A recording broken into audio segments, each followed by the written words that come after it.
मणि वाला सांप जातक का था। गंगा के किनारे 2 कुटिया थीं, जिनमें 2 सन्यासी रहते थे। दोनों ही सगे भाई थे। उसी नदी के पास एक सांप का जैसा दुष्ट व्यक्ति भी रहता था, जिसके पास एक मणि था और हमेशा तरह तरह की वेशभूषा बदलता रहता था। एक दिन वो नदी किनारे टहल रहा था। तभी उसकी दृष्टि छोटे सन्यासी पर पड़ी, जो अपनी कुटिया में बैठा था।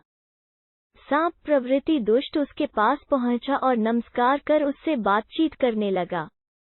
पहले ही दिन से दोनों एक दूसरे के अच्छे मित्र बन गए।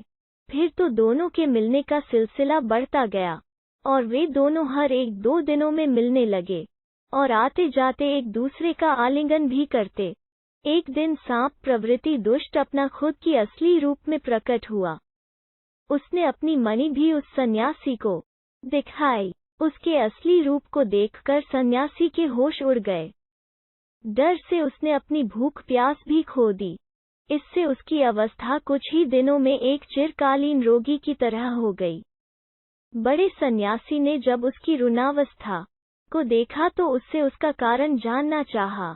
छोटे भाई के भय को जान उसने उसे सलाह दी कि उसे उस सांप का जैसा दुष्ट व्यक्ति की मित्रता से छुटकारा पाना चाहिए और किसी भी व्यक्ति को दूर रखने का सर्वश्रेष्ठ उपाय है कि उसकी कोई प्रियतम वस्तु मांगी जाए। वो भी सांप का जैसा दुष्ट व्यक्ति को दूर रखने के लिए उससे उसकी मणि को मांगे।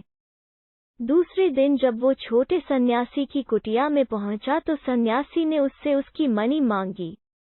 इसे सुन वह कुछ बहाना बना वहां से तुरंत चला गया। इसके पश्चात भी सन्यासी की 2 बार उसकी मुलाकात हुई और उसने हर बार उससे उसकी मणि मांगी। तब उसे दूर से ही नमस्कार कर चला गया और फिर कभी भी उसके सामने नहीं आया।